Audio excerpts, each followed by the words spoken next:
Welcome to the show of Secrets of Success podcast. This is actually episode 11, and we started this podcast actually during COVID-19, and we're still kind of talking about some of those things. And I'm so honored to speak to both of you, and we're going to be talking about emotional intelligence today.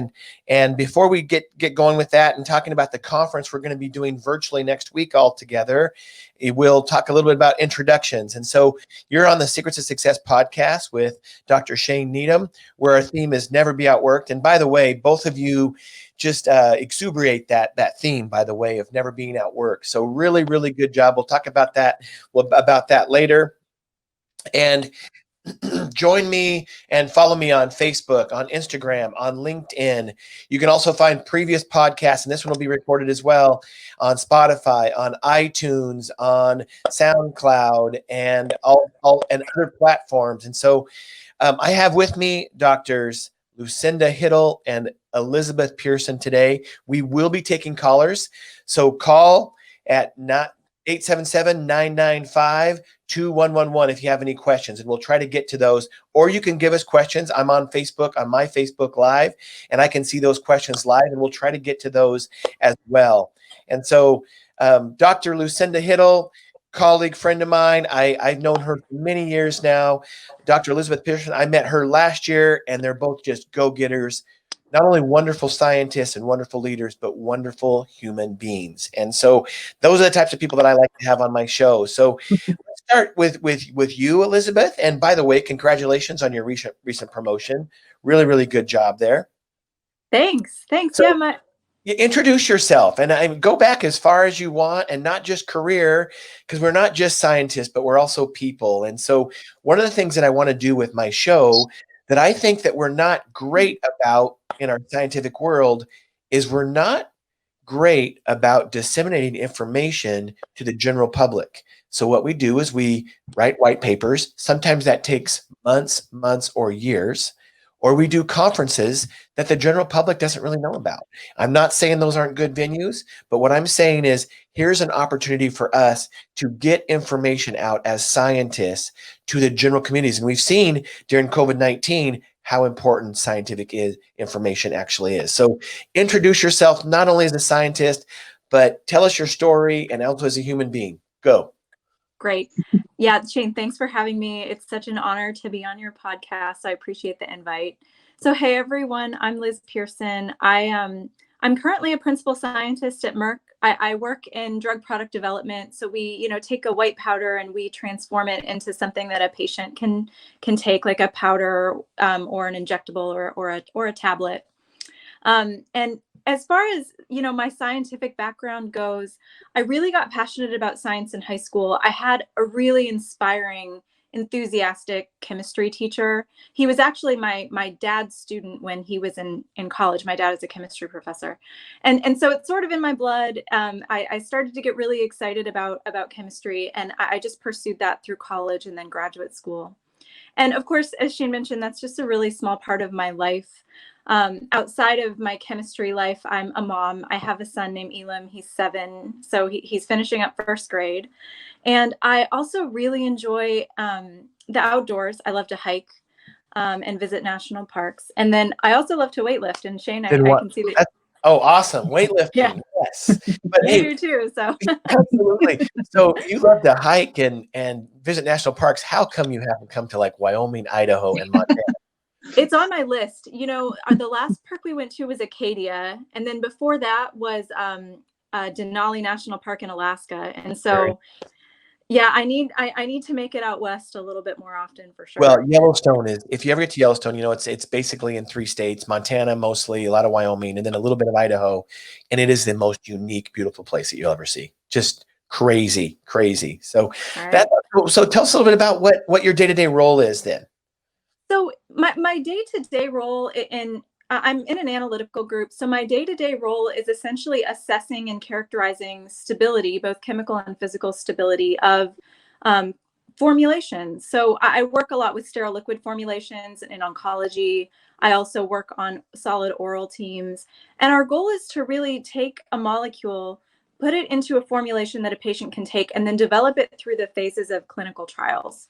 So we're essentially you know, really, modifying that formulation, making it more robust, and building it up to what will eventually be a marketed product that people can get prescribed or take over the counter. Well, that's great. So let's Yeah. describe some of those things. Remember, a lot of the what my goal here is, sometimes we speak words that we easily understand, but we probably Yep. use some terms right there, quite a few of them that a lot of the general public won't understand. Describe what analytical chemistry is. I know we all three of us love it. It's what we do daily. Describe what analytical chemistry is to the general public, Liz. Analytical chemistry at its heart is measurement science. And I think there are lots of great quotes on analytical chemistry from famous chemists. And my favorite one is, if you can't measure something, that you can't understand it. And so Absolutely. analytical chemistry at its heart is a way to understand the world, or in our case, products, for, pharmaceutical products. But that measurement, measuring how something behaves or responds or changes over time, those are really important to understanding anything. And so that's why analytical chemistry is so cool. Well, and that's what I love about analytical chemistry is, like yourself, I was probably an early teenager when I fell in love with analytical chemistry, and just looking around the world, you always have to make a measurement of something, whether it be in the environment, in biology, in chemistry, colors, food. There's analytical chemistry is everywhere. And of course I'm biased, but I think it's the most important part of chemistry that there actually is. Now, a lot of organic and physical chemists, they would disagree with us, right? But hey, we still make their physical measurements as well. So anyway, so that is great. So obviously you're very passionate about analytical chemistry, and just great to know you, Liz. And we'll get into talking about emotional intelligence in a little bit, and how we met last year. And I just saw your shining star and just had to get to know you more. So really good job. Lucinda, why don't you describe yourself and your career and everything? We'd love to hear it. I'll try to be brief.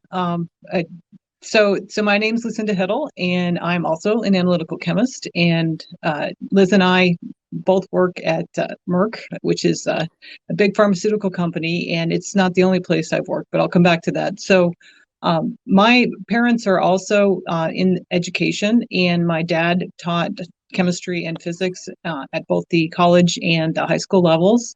And so I as a young woman, really was interested in pursuing a career in either science or math because of my dad's really his coaching and mentoring and the example that he set. And so by the time I got to high school, I knew of the different potential big buckets of disciplines that I liked chemistry better than biology or physics. So that was the path that I went.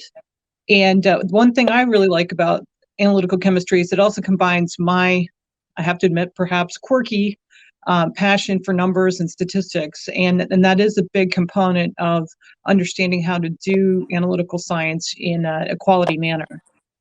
But after I finished a postdoctoral research fellowship, which I know not all of your listeners may understand what that is, but basically after I finished graduate school, I went and spent a year living in Germany and doing research.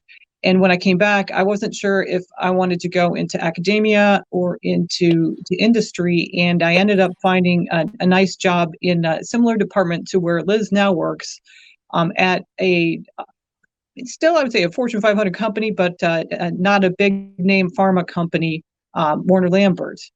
And they were in the midst of launching Lipitor, which became, some of you may know that, it's a cholesterol lowering drug, and became $1 billion blockbuster. So eventually we were acquired. And that's where my story to some degree converges with Shane's, because we both ended up working for Pfizer, although I didn't really know you that well at that time. No, it was a big company, very big company. Yeah. Yeah. And eventually the campus where I worked in Michigan was closed, and I chose to leave the company at that point and got a great opportunity to come to Merck and lead a team of scientists. And one thing we can weave in, if you're interested, Shane, is I think for a lot of us, as we work through our career, we wrestle with the choice between, do you want to be a scientist and focus on really generating results in the lab, or do you want to be a manager? And sometimes it's possible to do both, right? Yeah. But many times you have to make a choice in terms of what's going to be your area of focus. So I have been in a management role for quite some time now. And most of the time I've been leading teams of analytical chemists, but last year I got the opportunity to do something new and it had to pivot, but it's also a great opportunity for me. And I'm now leading a team of primarily biologists. And so that has been really scary because I'm in over my head in terms of I'm not a deep subject matter expert. But thankfully, I think the skills I've learned in terms of leading and managing scientists in general do translate to a different discipline. And these were people that we had collaborated with. They live, work on the same floor, so not a complete group of strangers. So that's been really exciting for me. But definitely one of the things that I think if you talk to anybody that's worked in industry is that you're going to have to different points prepare yourself for change. And that's where I really think that emotional intelligence is critical because life is not constant, right? It's always evolving, always new things happening. And so how do you manage that with as much grace as you possibly can? Right. Well, that's a very good point, Lucinda. And what a great background you have, and you're leaving so much of it out that shows the strengths of your personality, your character, and that's okay. But obviously, you're a great leader, and I think the number. Let's see. I believe if we think about scientists, you talk about having to change on the fly, be used to change, and change is big. Is scientists aren't used to that. They're not used to change. They're used to predictability, and that's been a big thing in the last couple of years for me. Is that I have to learn to live in the moment. We'll talk about some of those things when we talk about emotional intelligence, but help me if I'm wrong. Do you guys both know the Myers-Briggs personality types? Yes. Okay, so I isn't the number one scientist type, and I used to be one. I'm not anymore, but I used to be an ISTJ. They're introverted and they're planners, and so you throw a monkey wrench in a scientist's plan, it usually doesn't go very well. And so you have to really learn to live in the moment, and that's just what a great introduction. So Liz, do you remember if we talk about how we meet? Because as important as a scientist is, and we all went through grad school and we all have PhDs and all that's really cool. And I love being a scientist. It's something I'm passionate about. And I just love it every day. I feel like I'm living the dream. But the most important part that I've realized is meeting people, is networking and meeting people all throughout all throughout my career. And how those relationships have developed and really expanded and just been important to me. So, Liz, describe when you remember when we first met. We met last year at ASMS. Lucinda was co-hosting a workshop on career development and emotional intelligence. And Lucinda invited us both to come help facilitate that workshop and that discussion at this technical mass spectrometry conference. And it was just this refreshing change, to you talk about mass spec all day and every detail of every tiny corner of mass spectrometry. And here is Lucinda and her team talking about something completely different, yet just as important. And so Shane and I had the opportunity to co-lead a section of that workshop on emotional intelligence, and specifically, we were talking about self-awareness, which is something I'm pretty passionate about. And so Shane, we got to co-lead that, and we hadn't met really before that, and so it was really fun getting to know you on the fly, leading this together. And actually, I think we both exhibited a lot of emotional intelligence, playing off of each other's strengths, right there in the room, and we really hit it off. And so that was how we met, and I'm really fortunate to have been introduced to you, through Lucinda and through this conference. Well, I feel the same. And by the way, I have to practice a lot on self-awareness. I've realized that Lucinda invited me to that. I read Travis Bradbury. We'll talk about that book and stuff, Emotional Intelligence 2.0 or whatever it is. And that's definitely my biggest weakness is self-awareness. It's like, I don't want to feel any feelings. I want to feel happiness, and that's it. That's just not life. That's not realistic. And maybe we'll get into that. And so it was a pleasure to know you as well, Liz. That was a really, really cool, just a session that we got to lead together, and a great knowing you. So Lucinda, man, we've been together so many times. I'm not sure I can remember when we actually met. So, but tell me your story and I'll see if I can remember and tell you my plan. I think, probably a more interesting question is, when did we really connect? Yeah. And I would wager that we probably had that first meaningful conversation would be at CPSA. Yeah. That our mutual friend Mike Lee it's really led the charge on. Sure. And one thing that stands out for me was, and hopefully, you can edit this out if you don't like it. Sure, no problem. I love it on the fly. I love it. But to tell a tale on Shane himself, but I really admired this. So I think it was the ASMS that was in Minneapolis, which was like 2011-ish. Does that sound about right? Yeah. 2010, Yeah. 2011. Yeah. Poor Shane had broken your leg, ankle, My heel. Yeah. your heel. My Yes. son was pushing me in a wheelchair that weekend. Yes. Crazy. Yes. And he managed, despite this significant physical injury, to drag himself to the conference, to go to another mutual friend to the New Objective user meeting, and give a presentation on the work that you were doing in collaboration with New Objective and using their source. And it was just so impressive that you made that kind of personal sacrifice to drive the science, and I would presume your business as well. Yeah. And what was really, for me, very endearing was that your son came with you. Yeah. And helped you. Yeah. To work through trying to navigate getting to the hotel and the conference and everything else. So that's what I remember the most, is my first Shane moment, so to speak. Yeah, well, I remember that too, Lucinda. I remember specifically meeting you there. And Lucinda has really grown into a great friend and a confidant. And we've laughed together, we've cried together.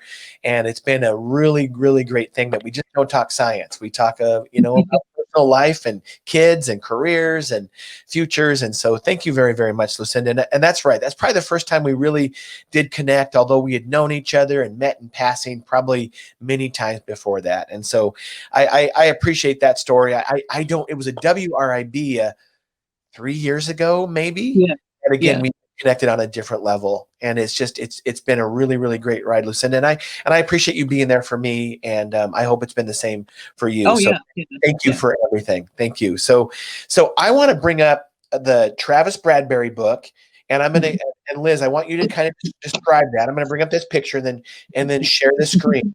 So let's see if I can get this to work. Okay. So Liz and Lucinda, can you see this? Yes. Yep. Okay, excellent. So Liz, this is what last year at the ASMS conference, that stands for American Society of Mass Spectrometry. And again, very scientific, very geeky for all you non-scientists out there. We absolutely love it. But Lucinda headed up a workshop where we talked about emotional intelligence. And what they've done is they've done a lot of research on how important emotional intelligence is, not, I guess, how smart you are, book smart, but how smart you use your emotions to lead and make better life decisions, including in your career. So Liz, and it was based kind of on the Lucinda's had us read this book. And by the way, thank you very much, Lucinda. I so much enjoyed it, and it really, really helped me. And so Liz, could you describe this book and what it means to you, and maybe what we'll be talking about today? Sure. So this book, the title's pretty self-descriptive, but it sort of outlines the areas of emotional intelligence that you really need to be successful in this area. And those 4 areas are as follows. And I'll say that they sort of build off of each other. And so there's sort of this foundational sort of topic on being self-aware. So understanding yourself, your identity, and your feelings. And then you can sort of build on that to manage and control or leverage or utilize those emotions or those feelings. So you understand your self-awareness and your self-management. And then on top of that, there's social awareness. I'm gonna bring up also a picture of that. So 1 second, okay. And I'm gonna bring that one up as well, and you can describe it even better. Perfect. And so there's this half of it that's like really self-awareness and self-management, but then you guys see that? Even further. Yep, we can see it totally. There's this idea of social. Yeah, go ahead. Go ahead. Yeah, no, go ahead, Liz. Just go ahead. You're on. Go. Okay. So there's this idea of being socially aware. So really understanding, it's like reading a room. And Yeah. then beyond that is social management or relationship management. And that's really, after you've read the room, understanding what you should do. And so it's really taking awareness and building into action, both internally and externally. It is, I suppose, what the book sort of walks you through and how to do that successfully. So that's a great example, so many analogies and just a great explanation. Lucinda, could you maybe expand on these 4 different areas where we have how we see ourselves and then how we see others and what we do with those emotions and feelings and intuitiveness and all these things that sometimes are hard to describe for people that are scientists that don't get it automatically, and that's me. Can you describe it better? So I think it begins by knowing yourself and understanding how to be true to yourself. And honestly, I feel like it does build, although I'm sure there are people that are very self-aware and self-manage, and need to improve on how they manage their awareness of what's going on with other people, and how to build good relationships with them.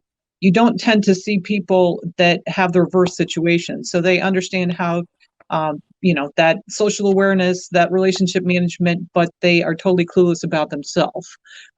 So I think, it is sort of a progression in terms of start first with understanding what makes you tick, because we've all got our own sort of hot button areas or gaps, or really things that we need to work on, and learn from. And so for me, it all is sort of a nice pipeline progression. So there's 4 areas. There's self-awareness, and then there's self-management, and you depend on what books and what you read, they're all called a little bit different. And then relationship awareness and relationship management. And so, Lucinda, you said actually, and I think in general, your point is well taken, that there's very few people that aren't self-aware and then have self-management that aren't the opposite of that, are good at reading people, but they're bad at reading themselves. And I would have to permission to disagree here. Okay, it's Because okay. There's people that have mental health problems that's true. Okay. They're Yeah. not aware of themselves and they can't manage themselves. Now, that's hard for probably us to understand because we don't have those issues, but it actually exists. And they have some issues because they're insecure in themselves. That's what I've read anyway. And so they can see other people and how to actually, they're really good at communicating with them, but they don't know themselves at all. Kind of weird though, huh? Yeah. Yeah. But anyway, it That's happens. a fair point. Yeah. So great. So we have self-awareness, self-management, and we have then relationship awareness and relationship management. And that's, I guess, Liz, what would you call about awareness? So let's just start there. Let's start on there. Where would you say, what is self-awareness? What does that mean? So self-awareness to me is sort of taking a step outside of myself, either in the moment or after the fact, and really understanding how I'm feeling and why I'm reacting that way. And it's hard because I think, as scientists, we tend to not want to feel things, but having that self-awareness and understand, that you might have a reaction or an inclination to behave in a certain way after an event or a trigger, that's really useful. And once you know your tendencies and your triggers and your behavior patterns, then that's when you move on to self-management, which, you may want to talk about more in a second. Well, actually, I think it's very important because self-awareness, again, after I read this book, thank you, Lucinda and Liz, and went to the conference, I really I'm still dealing with it, and it's good. Can you describe those 5 feelings? Do you remember them, Liz? Oh gosh, I don't remember them, but I'm sure I could come up with a few. That's an ask. Okay, well, I have a good way. Now, this is not in the Emotional Intelligence book 2.0, but the way I remember it is they rhyme. Sad, mad, glad. Those are 3 feelings, and then shame and fear. So those are all 5: sad, mad, and glad, and shame and fear. Now, there's some research that says glad and sad, or especially sad, or anger is a secondary emotion. that first you get sad, then you get angry, or you get, and so I don't know if that's true or not, that there's probably debate in that, but there's 5. I experience all 5 every single day. Every single day. And so those are the 5: sad, mad, glad, shame, and fear. And there's different levels of those, correct? Mhm. Yeah. Correct. Yeah. So there's like, give me an example of a glad level, like the low level glad and a high level glad. Could you do something like that? Like ecstatic would be a high level Exactly. glad. Yeah. And then maybe pleased or Content or something. content. Yeah, content would Yeah. be a low level one. Yeah. So all 5 of those feelings have levels to them. And so, and you know what? I'll be honest, I didn't really realize any of those feelings until I really read the book and understood them. So I really appreciate both of you for making me more aware of that. And these feelings, they describe it in there too. And I've taken actually a couple of courses since then on emotional intelligence, but Travis Bradbury decides this too. Can you describe what feelings are? Are they good? Are they bad? Are they indifferent? What are they? Well, Lucinda, I don't know. Do you want to take this one? Sure. I mean, I because have some thoughts, but I'll let you go. Yeah, I like it. Lucinda, expand on that. I would say feelings are what make you human. And I would not characterize them as good or bad, but just neutral. They simply exist. That's I think that's a perfect example. And in some of the courses that I took, that's what they said. That they're not good or bad. So when you're sad, it's not bad. Mhm. So what I found with myself is I would get sad and I would run from it. So I would go do something to not be sad anymore. And that's not actually good. I didn't realize that though. Yeah. And so you just sit with those feelings. And I think one of the books that I was reading or a podcast or something was they just are what they are. Like, I think like what you said, they just exist and they make you human. So that is perfect. And so they're not good or bad. They just are what they are. And you have to feel them, correct? I mean, you have to sit with them. You can't run from them, right? Right. Yeah. And I think it takes time. That's been a hard lesson for me in dealing with some of the toughest situations, is that it takes time to emotionally heal, and you cannot fast forward. Right. Yes, you can't run from it. It's like, and sometimes that timing might be minutes, hours, days, weeks, months. That's right. Now, obviously, if you're sad, because one of the levels of sadness is depression. So if there's a real extended period of sadness, then you probably have to get some help. So I'm lucky I've never experienced that, but sadness, I have it every single day, and that's okay. And so we that's self-awareness. And I'll be perfectly honest, when I read these 4 things directed by you guys, and the 4 types of self-awareness, self-management, relationship awareness, relationship management, that was my weakness, was self-awareness. Because I don't think, if you can't be aware of your feelings, you can't be aware of somebody else's either. And I just I was horrible at it. And now I'm a little bit better, just a little bit. And I think one other really important thing about self-awareness and these feelings and emotions is that they're not, Lucinda's right, they're not good or bad, but they have this purpose. Biologically, our brains tend to experience things first as emotions. And that's probably a continuation of the fight or flight response that we have. But those emotions are felt first for a reason. And so they're not good or bad, but they're there for a reason. And that reason then is to, guide our responses in certain situations. Absolutely. Absolutely. Well, that's wonderful. So, Lucinda, can you talk now about self-management? So I think, as I said before, it really does build on the same principles in terms of first being aware and noticing, observing, and that's where the 3 of us as scientists, I think, should be able to come up with mechanisms to do that. The management piece takes it to a new level, right? Because now you've got to actually try and exert some type of control.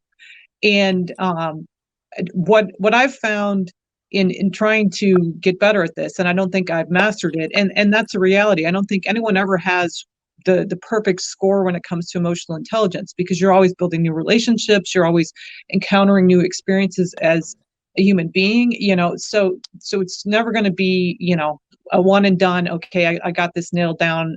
Like I can say I want to go out and run 5 kilometers in under 30 minutes. I can go and do that, and that's tangible. I can't say I've perfected everything around emotional intelligence. It's just not that Yes. straightforward. Yeah. But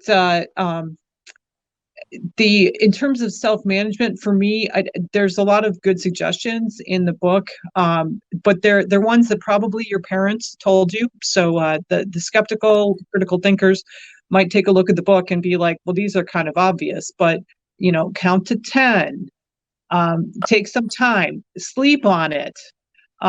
If you are feeling upset, don't click send on the email. Yeah, absolutely. Absolutely. Yeah. And I'd have to crack it open to see if I can come up with any other ones that popped out at me.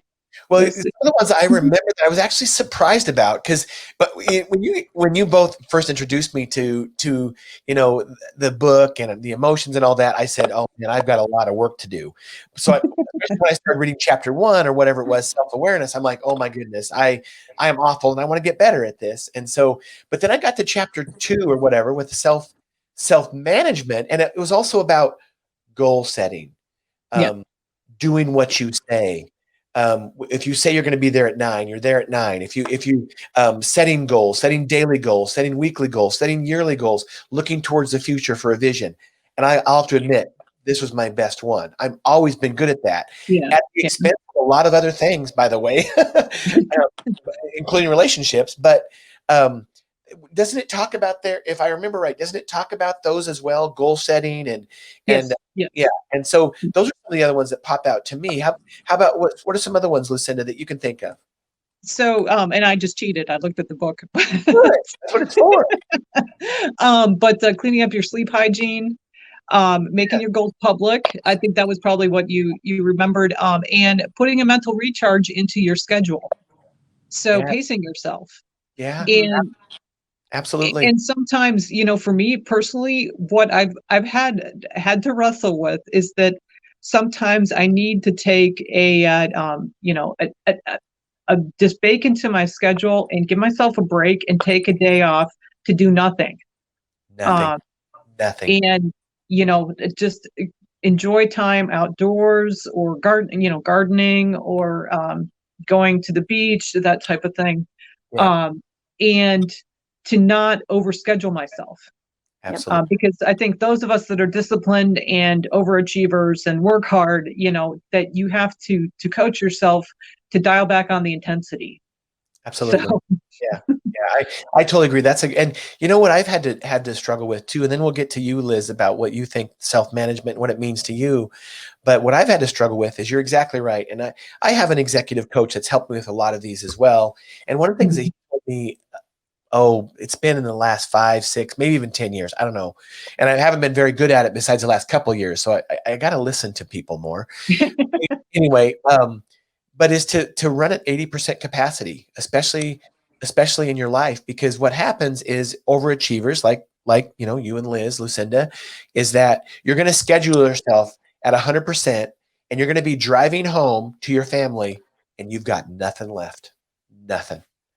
Yeah. And that's not fair to anybody. And it's going to be one of those things that 40 years later, we all regret. It's like, oh man, I wish I didn't have to really work on my laptop that night in front of my son or my daughter or my whoever it was, my family. And so I love that, not to overschedule yourself. Now, I want to talk to this about you, Liz, because I warn you just a little bit. I read people pretty well. And so I want to hear what your thoughts are on this, especially weightlifters have this personality, by the way. So I'm just saying. Well, I'm not a great weightlifter, so I don't know. I might not have it. Well, a lot of times it's a great coping mechanism, by the way. And there's also scales of coping mechanism, all the way from I'm going to take a nap at number 1, or just rest, to number 3, I'm going to work out, not obsessively, of course, but I mean, number 10 is the worst case coping mechanism is actually suicide. And that's a hard thing to talk about, but that's the worst case scenario. And then, of course, alcoholism, addictions, and all those fall in between somewhere. Yeah. But a lot of times weightlifters, I know it's for me. It's my drug. Outlet. Yeah. It's my outlet. And so have I done it unhealthily at times? Oh yeah. So do you think that with overachievers, and Lucinda described that really well, that we tend to overschedule ourselves. We pack too many things in. We want to do too much. We want to overachieve, including lifting, whatever it is, and external activities. Do you think there's a trauma bond from childhood associated with that? This gets pretty deep. That's a question right there. You know, I don't know, potentially. I know that my parents split when I was really young, and I always, I didn't get to see my dad as much as I want. I was such a daddy's girl, and I was always looking for his approval, my report card every week for him. Yep. And so maybe, and he's so proud of me. I'm, doing something that he loves. He's a chemist himself. So, maybe all of this is really just we're trying to please others, but in the end, self-management is, everything that Lucinda describes holds for me, for sure. I oversubscribe myself. I have to really identify times, where I'm doing it extremely, and I have to cut back. Also, the self-management for me, I'm an emotional person. I was, the Myers-Briggs, I'm an ENFJ. I'm a feeler. I'm emotional. So I'm pretty emotional, and I use self-management, really self-awareness and self-management, to leverage my emotions that I'm feeling and then harness them for good. I try to use them to connect with others. I try to use them to make good decisions about how, I'm feeling and how I should proceed. And the things that Lucinda described, like, don't hit send on that email, not right yet. One thing I do have to manage, though, for myself is not letting it go for too long, because I tend to feel things in the moment and then rationalize them in my head and then forget about them. And so one trap I often fall into is not speaking up within a time frame that I should, and letting repeat offenders sort of build on me until I almost explode. And so that's one thing that I've been working on, especially this year, is giving myself a 24-hour window to calm down, and then making sure, for the benefit of myself and others I'm working with, to say how I'm feeling and why. And it turns out to be really productive. Well, great job, and just a great explanation. Thank you for sharing, really, and being a little bit vulnerable there. Thank you very, very much, Liz. So let's move on to the next ones. We have self-awareness and self-management. Now, Lucinda, do you want to talk a little bit about relationship awareness, or whatever you want to call that one, where basically we're trying to read other people's feelings, and you guys are both great at this, better than me for sure. Something I have to practice on, which you can. And doesn't the book talk about this too, that all these things can be learned and developed? Yes. All these things. And a lot of people say, oh, either you have it or you don't. No. I don't agree. No. Anything, it's just like science. It can be learned. It has to be studied. You have to practice it. And so can you describe what you describe as relationship, I guess, others' feelings, and recognizing those, and how do you unpack that? Yeah, and if I can digress and tell a little story. Please. So this was something that I really consciously worked on for two reasons. One was I felt like, as a people manager, as a supervisor, when I was new to that role, that it was important to understand what made people tick, and why that people did the things that they did. And the first attempt at this was, there's a book called Why Smart People Can Be So Stupid, which I thought was a brilliant title. I have to tell you, it is not as good as Emotional Intelligence 2.0, though. So it's very dry, and I didn't feel like that was all that helpful.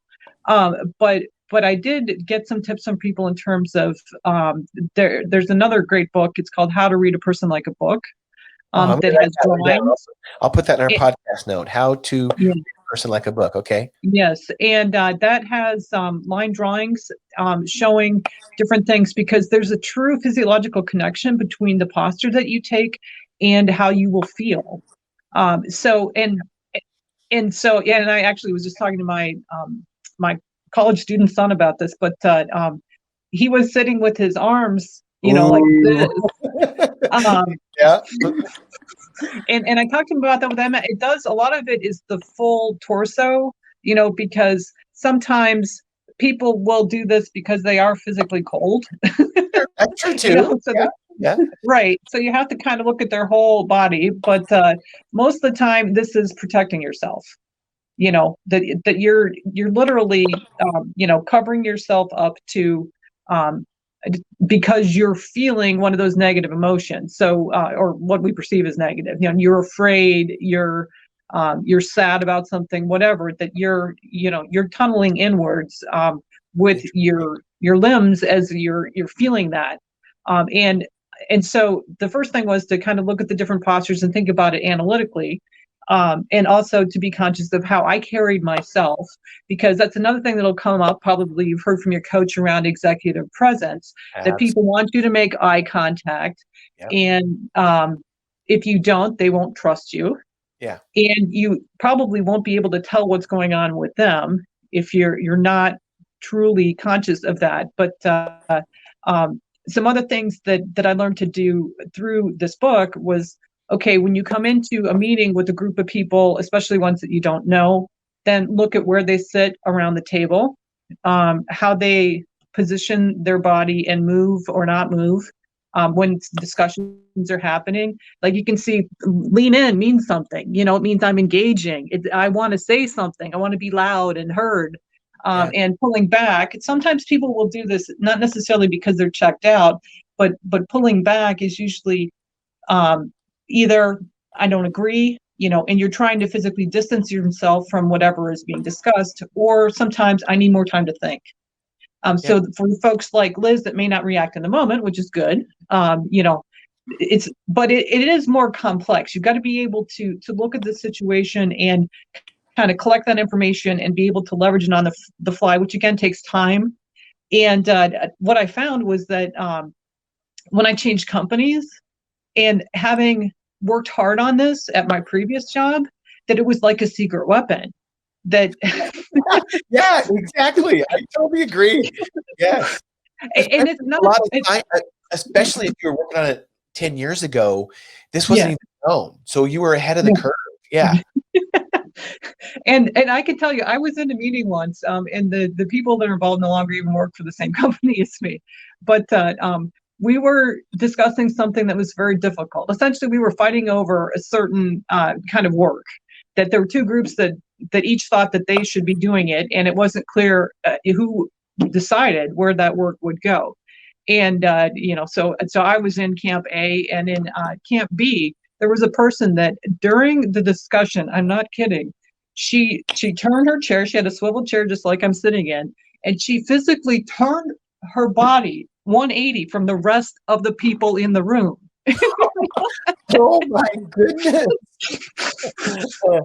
Wow. Well, she didn't have to say much then, did she? No, we knew she wasn't happy.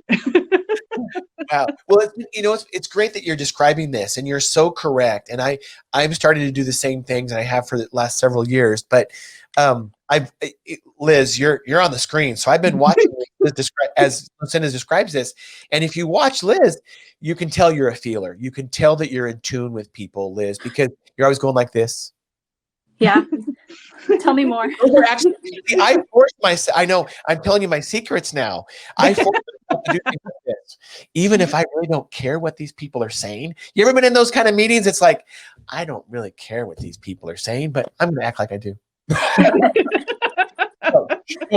going to edit that one out. I hope. Anyway, but you have to be in tune with somebody, and to be honest, once you practice that, and even in our personal relationships, even with our kids, that's an example.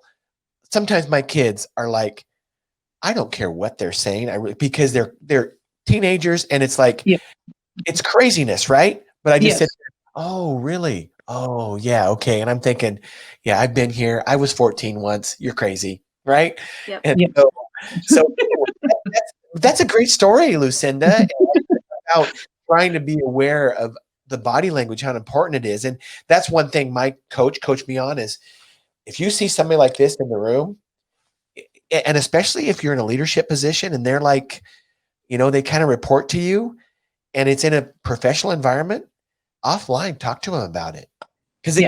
it can Yeah. look really like I'm not interested. This person doesn't know what they're talking about. It's very off-putting, and it kind of, like you say, and you got to understand, maybe they were cold. So you just right, that's possible. So you got to check it out. But those are great Yeah. examples. What would you like to add to relationship awareness, Liz? I think Lucinda's described it really well, that, you're sort of reading the room. You're constantly looking for body language, for changes in tone.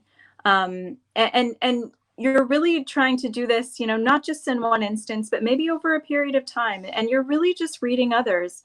And I think that Lucinda's given some great examples, to be self-aware, or to be socially aware, to all of that. But yeah, I think she covered it. Excellent. So Liz, we'll move on to the last one. Before then, we talk about, we'll talk about the upcoming workshops and how EI has worked made you more successful in your careers and your families and all that. We've had some stories already. I'd love to hear more detailed ones, but tell me about the last one. So we have self-awareness, we have self-management, then we have social or relationship awareness, and then relationship management. Is that what we're calling it? Yep. So how would you describe relationship management and how you use it on a day-to-day basis? Sure. So Lucinda talked about social awareness, and social management or relationship management is just understanding, like Lucinda described, what they're doing and what their body language is. But then the management part is, okay, now that you know that, what are you going to do about it? How are you going to change your behavior or the way you approach situations or build relationships over time in order to, get the desired outcome, to influence, to, to drive decisions and results. So it's all about what you do based on the information that you see in front of you. And that might be, when you notice that woman crossing her arms and turning her chair, you might realize in that moment that the way you're approaching the situation, you're not resolving the conflict in a way that works for her. And you might want to try a different approach. You might want to try to find common ground, or, talk to her offline, or, there are a number of ways that you can go about it. But yeah, it's really just taking what you're observing and then adapting your behavior to fit it. So Lucinda, follow up on that. How would you adapt your behavior to fit that? What would be an example? Let's say I'll give you an example. I'm sure you've had these difficult conversations. You have somebody in your office, and for lack of a better term, I'll just use they're complaining. They're complaining about something, the company, the organization, another person, their office isn't big enough. It's too cold in the room. The coffee isn't warm in the morning. All these kind of things, right? We've all heard these things, right? And so what would you describe how you would adapt your behavior to that particular situation?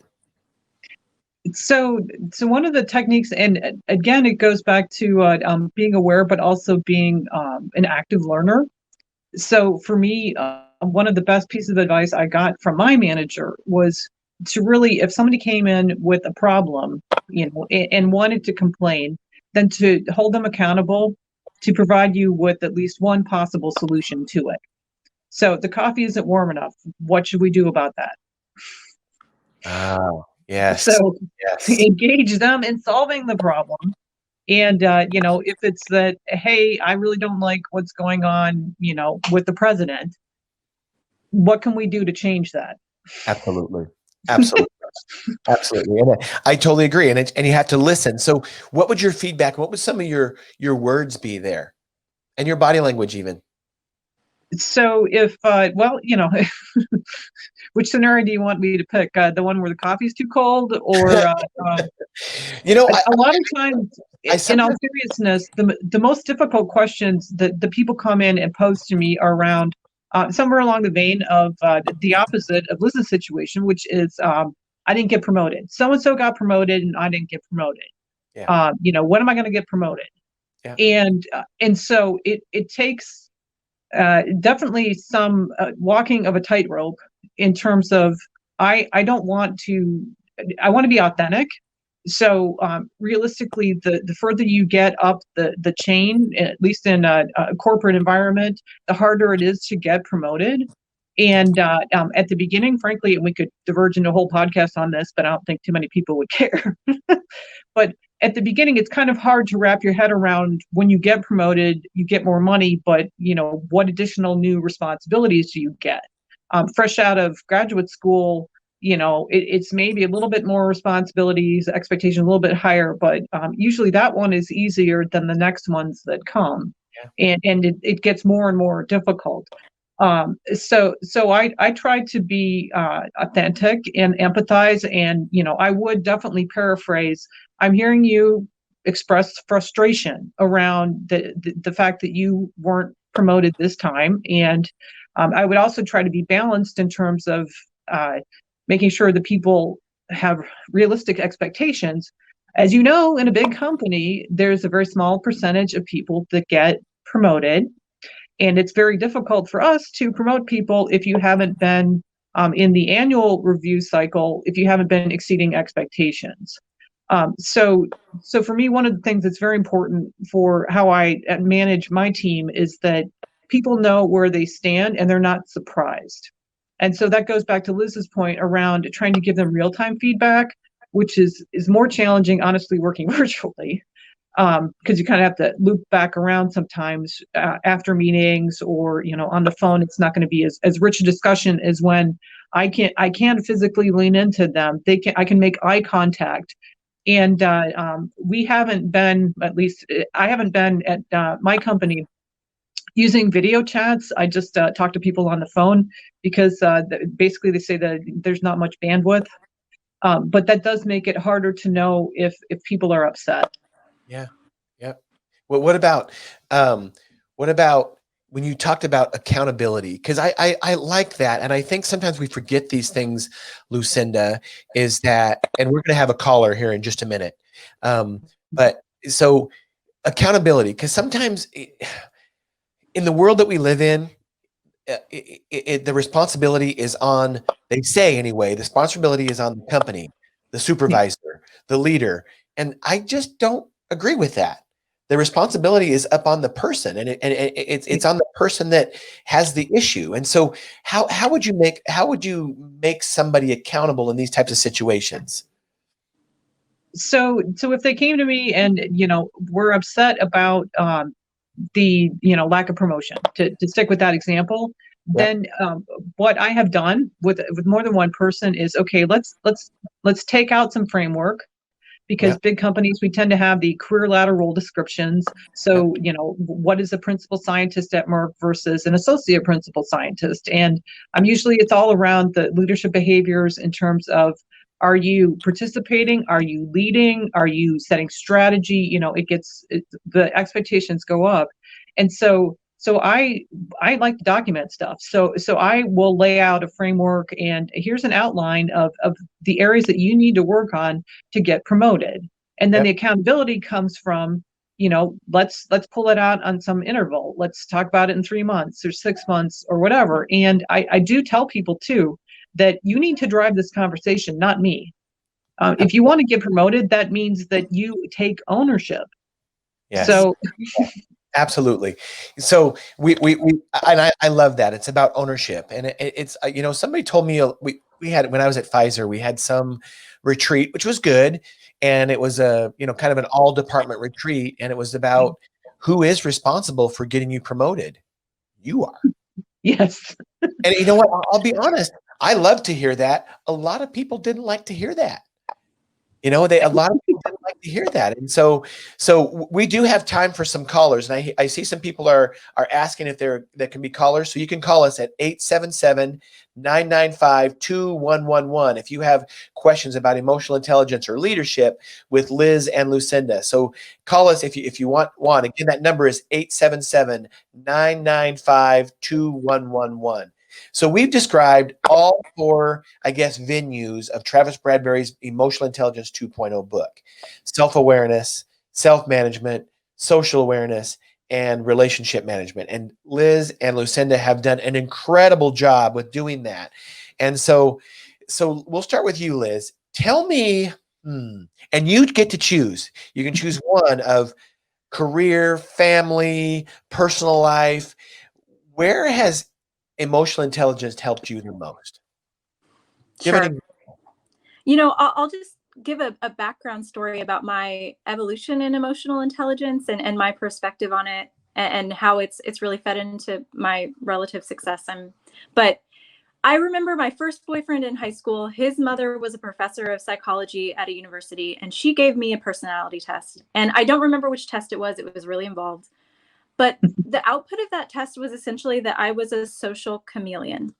And when I thought about that, and when she was describing it to me, it sounded like a really bad thing. Like, you're not authentic. You just do what other people want you to do and what you think that they want, and you're just a yes person. And really, you should just try to strive to be more consistent across your relationships and your behavior.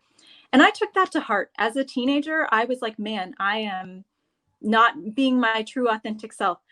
However, as I started to enter a more professional space, so when I started to, in graduate school, I started attending meetings. I needed to, interact with other people in my field. I realized that actually being a social chameleon is not a cop out. It's not that. Absolutely. It's really just leveraging emotional intelligence. Absolutely. I can see that you do that, and it's a huge strength that I don't have, by the way. Yeah. And I really try to do that day to day. I have scientific reports. I've had like 6 different managers in the few years I've been at Merck. And you have to really change the way that you behave to the individual. And I think that that's really made me successful. And it doesn't mean that I'm lying or not saying my true feelings. It just means, it's not what I'm doing, it's how I'm doing it, how I'm presenting myself and interacting. That has really, really changed the way that I have accelerated or operated within my professional career. I struggle at home, though. I will say that, like, with my close family and friends, man, the filter goes off, and I don't know, I just can't. I'm not very good at it. Everybody has to have an outlet. Yeah, that's right. That's right. So we actually have a caller on the line. Caller, can you hear us? Caller? I can't. Okay, so Yes, you are I'm on. Okay, we have Sean from the state of Washington, and you are online with Dr. Liz Pierson and Dr. Lucinda Hittle. They're all the way from New Jersey. Both of you live in New Jersey, correct? Yes. Yeah. So you can ask them anything you want about leadership, about emotional intelligence. So what's your question? Well, my question is, so you talked about people taking responsibility, like in a workplace. So specifically, I think you talked about employees taking responsibility. Is that correct? Yeah. Correct. And okay, so what about it coming from a top-down approach where, no matter what happens, the CEO takes responsibility and says, that's my fault. I should have trained you better, or I should have done better in this X, Y, Z. And if the CEO takes that approach, then a top-down approach, and then other employees will be more attuned to taking responsibility. What are your thoughts about that? Lucinda, you want to take that one first? I think that's a Sure. really good question. Yeah, and I think it goes both ways, definitely. So I'm not saying that only the employees are responsible and, it should be either rewarded or punished. I think, if anything, I have even higher expectations of both myself and my management in terms of taking responsibility and admitting mistakes, and working together with the team to solve them. But honestly, I don't trust people that won't admit when they're wrong. Right. And if I don't remember the whole entire book, but Liz and Lucinda, correct me if I'm wrong. Doesn't it talk about personal accountability, probably in self-management, in the Travis Bradberry book, Emotional Intelligence?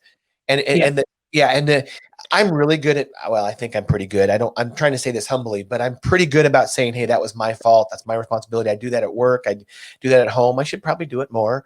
But people that, like you said, Lucinda, people that don't admit that they have faults, or that it won't say, "I'm sorry, I could have done it better," or "Wow." It's hard to be around them. And actually, that's what they're showing in research, is that there's some really good articles in Forbes and all these business magazines that people like that don't go very far in life, especially in careers. They just don't, And so that's a really good question. Sean, did that answer your question? Absolutely. Thank you so much. Absolutely. Well, thank you for the call. So that was great. So Lucinda, now it's your turn. Great on the fly call. I mean, that was awesome. Good job, Lucinda and Liz. So, Lucinda, so emotional intelligence to you, and you get to choose career, family, personal life. Describe how it's helped you. So I would say it's probably been the most helpful in my career, because I'm actually, and this is another common ground area for Liz and me, but I am a self-described and self-proclaimed ambivert. So I grew up in a big family, so I can be introverted, I can be extroverted. The pandemic has been manageable for me being at home, but I am getting a little bit antsy, in terms of I do miss people, and I miss interacting with them face to face. And that's probably the saddest part about wearing a face mask, is you cannot read body language and expressions Very difficult. easily. Absolutely. Yeah. But that's okay. We'll figure it out. But, really in terms of, for me, it's been very helpful in understanding when things don't go right in my career, that people come at tough choices from different angles, that situations sometimes are much bigger than just me, and not everything's going to work out perfectly, and not everyone deals with stress effectively. And if I can be completely transparent in terms of my personal life, it sort of, it came to a head when I went through my divorce. Sure. And the timing was interesting because I got sent to a really nice leadership course at Wharton by my management. And there was a whole morning dedicated to the topic of emotional intelligence. And the professor talked about, they did a number of studies of married couples. And the number one predictor of whether or not the marriage would last was if either partner demonstrated a posture that showed contempt. And honestly, I was sitting at the front of the class when this was going on. And you're like, uh-oh. And when the professor showed the main posture is actually arms crossed, standing, if the other person's standing, but like the position of superiority, that you stand up, with your nose in the air. And so when you argue, if you have that position, then that means that you don't respect the other person. Yeah. And I was right there at the front of the class, and I like really had to manage myself not to cry, because I'd seen that posture a number of times. So, well, I'm sorry you went through that, and it certainly was probably life-changing for you. And you know what, Lucinda, that's a whole other podcast where we'll talk about the God before contempt, critique, stonewalling, and defensive-ness. Yes. Yeah. And so thank you for sharing. That's really, really important. And you don't think about, I mean, when you think about a marriage, for example, all relationships are a different type of marriage. It's trying to connect two people. So it's all the same. And if there's contempt and disrespect in that relationship, whether it be at work or whether it's your own kids or your parents, or, oh man, it's hard to heal from that. And by the way, it takes both parties. Yes. Both parties. Yes. There's no, you can't make somebody like you or love you by liking them or loving them harder. In fact, it makes them disrespect you more if they're not going to change. And so thank you for sharing that, Lucinda. That's very, very important. I appreciate that. So Liz, why don't you start? Next week on June 4th, we get to do a virtual workshop for ASMS. It was supposed to be in Houston. Is that correct? It was supposed to be in Houston? Yep. Yeah, it was supposed to be in Houston, which is one of the cities I don't think I've ever been to. Well, I've flown in. So it's going to be fun, but it's going to be virtual this year because of COVID-19. And we had the emotional intelligence workshop last year. Lucinda's doing it again this year, and we're just going to expand on that. Obviously, it's got to be kind of in webinar format. We've all been trained on that now. But describe what you're looking. What makes you giddy and passionate about next week, and we're going to be all together. And I don't know how it's going to work because there's going to be a lot of people watching, and there's a lot of organizational logistics. But I know it's going to be awesome. So, what are you looking forward to, Liz? I'm really looking forward to, first and foremost, just connecting with a bunch of people outside of my day-to-day job. I think that will be refreshing and extremely welcome. But much like last year, I'm really pumped to take some time to talk about something that's not science, that's just as important. And I don't know that we said this explicitly, but or maybe Shane, you did, that we're all scientists. Most of us are scientists, at least in this field. We have our degrees and we know our science, and that's all great. However, if you can't communicate it, what good is it? And if you can't collaborate with others in an effective way, what good is it? And so I'm hoping that next week we can take our science and have that foundation, and then figure out ways to use our social awareness, our self-awareness, and management skills to be better scientists. That's what I'm really excited about. That's awesome. That's really, really awesome. I'm excited for that too. And what's interesting is we learn about this topic, which a lot of this is psychology, right? Is, a lot of people say, well, either you have it or you don't. And that theory has been debunked a long time ago. And so it can be trained upon, but there's a lot of psychological science involved. So this is a science. And that's why I think scientists can be really good at that, because they know how to study. They know how to prepare. They know how to create hypotheses. And they know how to observe and say, ooh, yeah, I do that, don't I? And I think it's critical thinking. I think you use those words, Lucinda, is we're critical thinkers. And I think that's very important, because then I think somebody told me once that what a college degree, and then even a PhD does further, for example, or a terminal degree that we call it, is that it teaches you to teach yourself. Yes. And I'm sure I have this friend. This is kind of a segue. I have this really good friend. He has a PhD in, seriously, like rocket science. I mean, serious. I'm not joking. It's like rocket science. And I mean, he talks about satellites orbiting Earth and stuff. And I was talking to him one day at lunch, and I'm like, what'd you do this week? And he says, I studied about how beavers make beaver dams. And he knew everything about beavers and beaver dams, and he never did before. But I thought he's like, why, is that surprising? I said, nah, not really, because you're always going to be a constant learner. And then I think that's just great. So, Lucinda, what are you looking forward to at ASMS next week?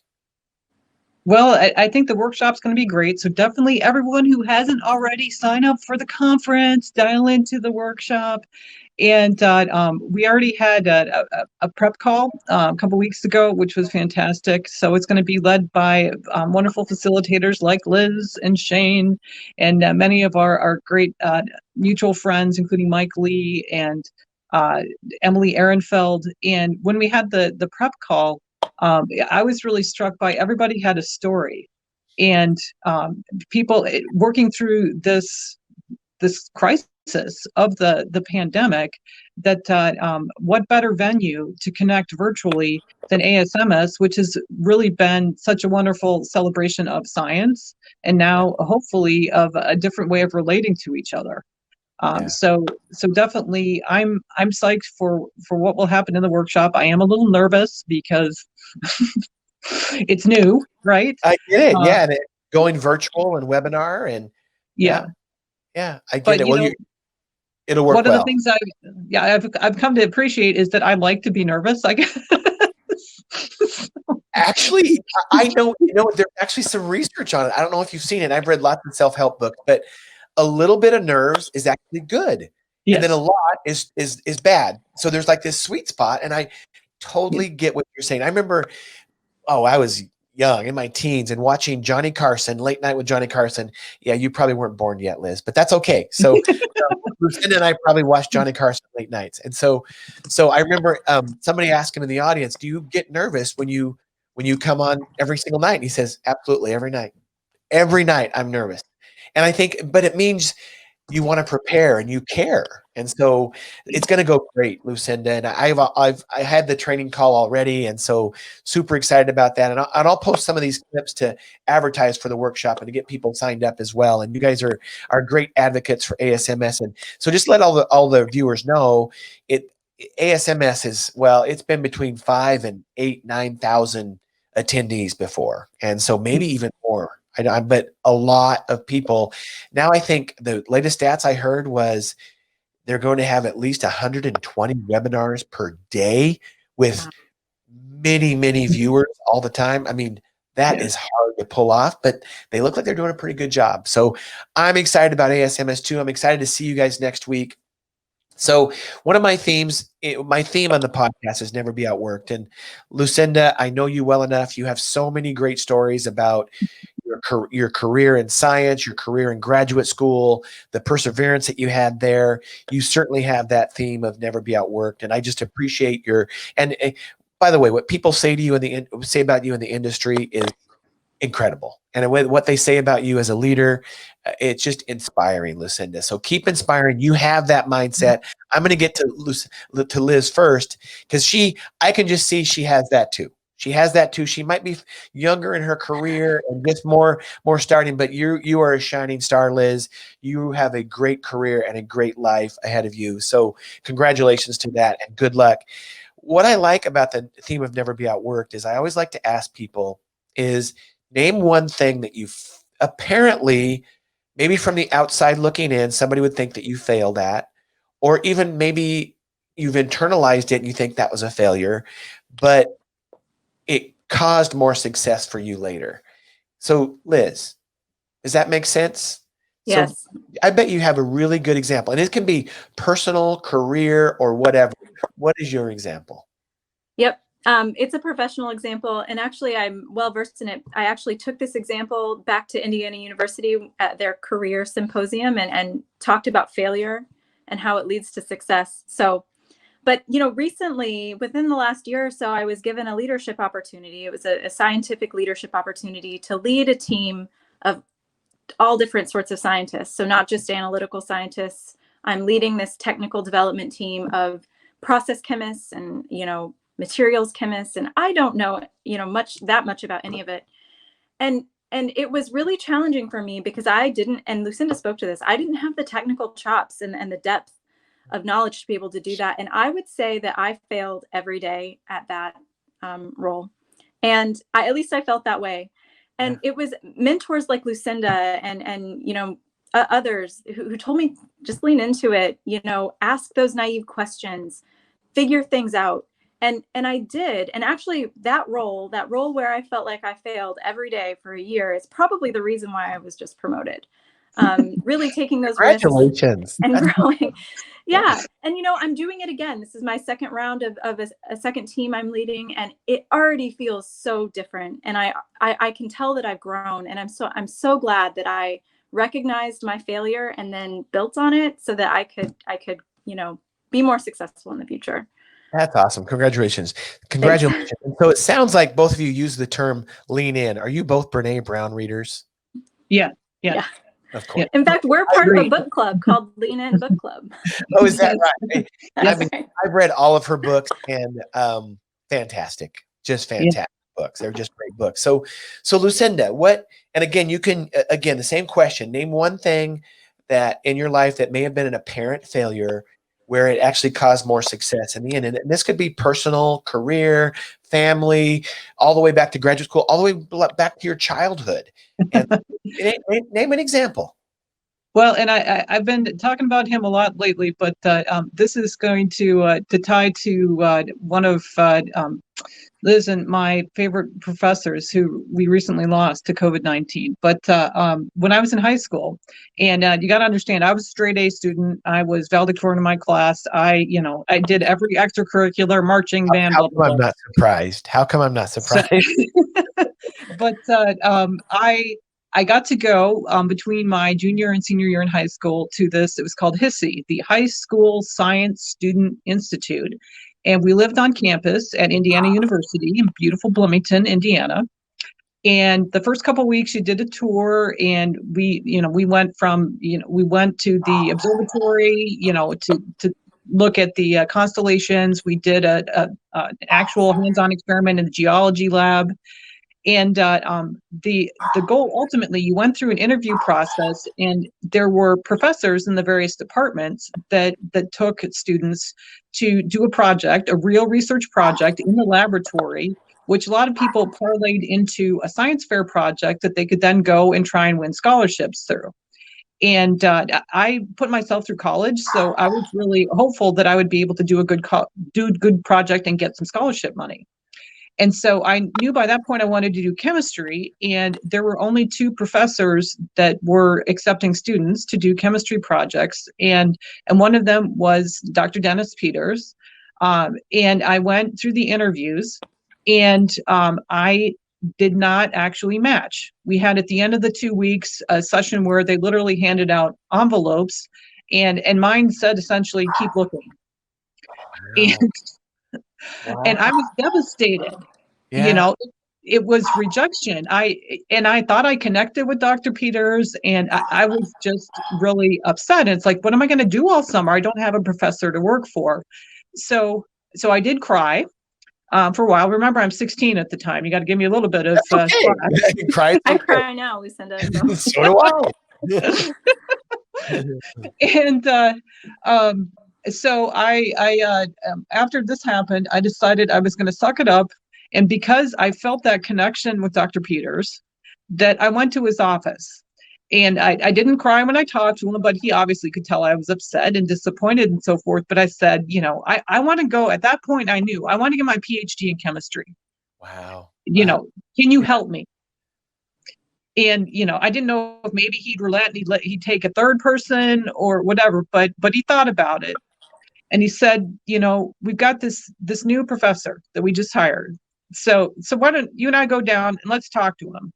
And it was a professor named Ken Bush, and he had just finished. He was a postdoc with Graham Cooks, and he had 2 students. And that was my start in doing mass spectrometry. Wow. That's a great story. So, I mean, I guess if you want to look at it, rejection actually turned into success. Yes. Yeah. Yes. And, you know, almost on every single podcast, I hear stories.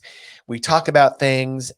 Sometimes, you know, and what a term I really like to use is that a good friend of mine says all the time is that everything happens for a reason. Yes. And I think that part of, I think, Emotional Intelligence 2.0 book is realizing that. And I realized my executive coach just kind of really explained optimism to me. And optimism is this. And I'm a very optimistic person, but I didn't really know what it meant, but I just always know good's going to happen. But it's like, it's almost like everything happens for a reason. But optimism is this. Optimism is not knowing the outcome, but something good will become of it. Yes. And But believing. Yeah. So having that faith, you know, and that confidence that something good is going to happen. And so great stories, both of you. This has been a fantastic podcast. We've had great viewers, great comments online on Facebook. You guys handled the call so well. I cannot wait to see both of you virtually next week as well. Liz and Lucinda, stay healthy. Keep inspiring people, keep leading people, and thank you for coming on my podcast. This will be downloaded in the next week or so to SoundCloud, YouTube, Spotify, and iTunes, and you guys can view it there. And I'll have some clips as well from each one of you. Magnificent guests. Thank you very, very much. What an honor. Thank you. And you guys have a great day. All right. Thank you so much. All right. We'll see you soon. Thanks again.